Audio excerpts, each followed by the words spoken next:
नागा साधु बनने के लिए महिला साध्वी को पहले एक गुरु की शरण में जाना होता है। गुरु की स्वीकृति मिलने के बाद उन्हें दीक्षा प्रक्रिया से गुजरना पड़ता है, जिसे दिम्बर दीक्षा कहा जाता है।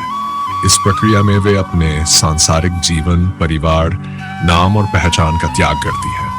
वे अपनी सारी संपत्ति और इच्छाओं को छोड़कर एक नए आध्यात्मिक जीवन की ओर अग्रसर होती हैं। इस दौरान वे कठोर ब्रह्मचर्य का पालन करती हैं और कठोर साधनाएं जैसे ध्यान, योग और उपवास करती हैं। महिला नागा साधु का जीवन समाज के सामान्य मानकों से अलग होता है। वे साधारण कपड़े नहीं पहनती और अक्सर खुद को राख से ढकती हैं, जो वैराग्य और आत्मा की ही शुद्धता का प्रतीक है। वे अखाड़ों में शामिल होती हैं, जो साधुओं के संगठन होते हैं, और कुंभ मेले जैसे धार्मिक आयोजनों में भाग लेती हैं।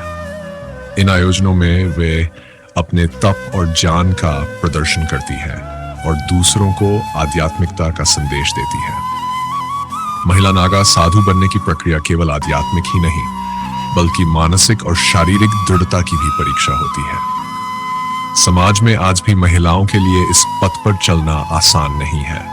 उन्हें आलोचना, संदेह और कई बार विरोध का सामना करना पड़ता है, लेकिन इन साध्वियों का साहस और समर्पण उन्हें इन सभी बाधाओं को पार करने की शक्ति देता है। ऐसी ही एक प्रेरणादायक कहानी है एक महिला साध्वी की, जिन्होंने सांसारिक जीवन को त्याग कर नागा साधु बनने का निर्णय लिया।